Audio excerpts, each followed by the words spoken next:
So hey guys, আমি ওয়েন, welcome back to my channel Bangla news. তো আজকে আমার কাছে অনেক কিছু ইন্টারেস্টিং নিউজ আছে, তো ভিডিওটা স্কিপ না করে পুরোপুরি দেখতে থাকবে। কিন্তু শুরুতেই আমার কাছে একটা স্যাড নিউজ আছে।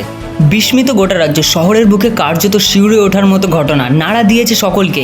রাজ্যের অন্যতম সেরা আর.জি. কর হাসপাতালের সেমিনারের রুম থেকে অর্ধনগ্ন অবস্থায় উদ্ধার তরুণী জুনিয়র চিকিৎসকের দেহ। তো এরপর শুক্রবার নির্যাতিত ডাক্তারি পড়ুয়া পরিবারের পাশে দাঁড়িয়েছিলেন মুখ্যমন্ত্রী বন্দ্যোপাধ্যায়। তো তারপর মুখ্যমন্ত্রী নিজে একটা দাবি জানিয়েছেন যে মুখ্যমন্ত্রীর ভূমিকার প্রসঙ্গ উঠে আসা মেয়রের কথায় তিনি বলেছিলেন যে মুখ্যমন্ত্রী ফাঁসি চায় ছেলেটার। তো এরপর অনেক কিছু ইউটিউবারও এর উপর অনেক কিছু রিয়াকশন দেয়। তো আমি তোমাদের দেখিয়ে দিচ্ছি যে তারা কি বললো। তো রাহুল দে এটা নিয়ে একটা রিলস আপলোড করে, আমি তোমাদের দেখিয়ে দিচ্ছি রাহুল দে এটা নিয়ে কি বললো।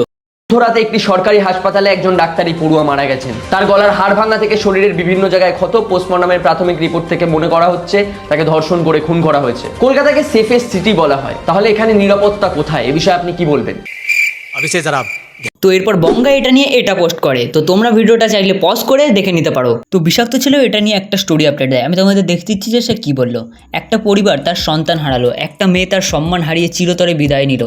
বারংবার কেন যৌন লালসার জন্য মা বোনদের জীবন দিতে হবে? বেটি বাঁচাও বেটি পড়াও, এটা কিসের জন্য? কিছু মানুষরূপী পশুদের খাদ্যের জন্য?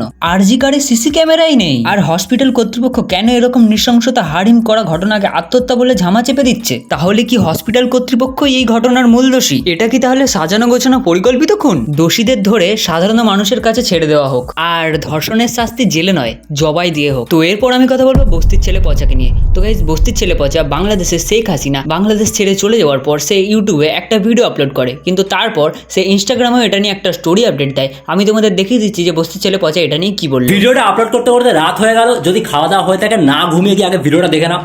বাংলাদেশে যে কোটা মুভমেন্ট ছিল, তারপরে শেখ হাসিনা পালিয়ে গেল, আর এখন যে হিন্দুর ওপর বা মাইনরিটির উপর যে অত্যাচার চলছে সব কিছু কভার করেছি। গিয়ে দেখো, কমেন্ট করে জানাও আর শেয়ার করো। তো এই ভিডিওটা যদি তোমরা পুরোপুরি দেখতে চাও তাহলে কমেন্ট সেকশনে লিঙ্ক আছে, সেখানে গিয়ে দেখে নিতে পারো। তো গাইজ, এরপর আমি কথা বলবো তুষার দাসকে নিয়ে। তো গাইজ, তুষার দাসের বাবা আইসিইউতে ভর্তি, তাই জন্য সে ইউটিউবে আর ভিডিও আপলোড করতে পারছে না। তো তার জন্য সে ইনস্টাগ্রামে একটা স্টোরি আপডেট দেয়, আমি তোমাদের দেখে দিচ্ছি যে সে কি বলে। নতুন ভিডিও খুব শীঘ্রই আসবে। এতদিন একটু চাপে ছিলাম, আসলে বাবা আইসিইউতে এই ধরে প্রায় 4 দিন মতো ভর্তি আছে, আমি সেখানে আছি। তো ব্লগ আসছে, ঠিক আছে, প্রায় অনেকটাই ঠিকঠাক। তো আমি এডিট করছি, ফাঁকে ফাঁকে একটু একটু করে এডিট করছি, দেখা যাক খুব তাড়াতাড়ি ব্লগ আসে। তো এরপর আমি কথা বলবো কেশব দেখে নিয়ে। তো গাইজ, কেশবদের শ্যাম সুন্দরী মাকে নিয়ে একটা গান বানায়, তো তার জন্য সে ইনস্টাগ্রামে একটা স্টোরি আপডেট দেয়। তো আমি তোমাদের দেখে দিচ্ছি যে সে কি বললো। হ্যালো বন্ধুরা, চলে এসছে আমার নতুন গান, শ্যাম সুন্দরী মাকে নিয়ে তৈরি হওয়া গান, ডিভোশনাল গান। আমার অফিসিয়াল ইউটিউব চ্যানেল থেকে তোমরা এই গান সবাই শুনতে পারো। আমার অফিসিয়াল ইউটিউব চ্যানেলে গিয়ে শ্যাম সুন্দরী মায়ের এই গান শুনে কমেন্ট করে জানাতে ভুলো না। আর আজকে শ্যাম সুন্দরী মায়ের মন্দিরে বিকেলবেলায় আমি থাকবো, যারা যারা আসতে চাও, দেখা করতে চাও, চলে আসতে পারো। শ্যাম সুন্দরী মাকে নিয়ে তৈরি করা এই গান, আশা করি তোমাদের ভালো লাগে। তো গাইজ, আজকের জন্য ভিডিওটা এতটাই। যদি তোমাদের এরকম নিউজ পছন্দ হয় তাহলে আমার চ্যানেলটা সাবস্ক্রাইব আর ভিডিওর একটা লাইক করে দেবে। দেখা হচ্ছে পরের নিউজে। বাই।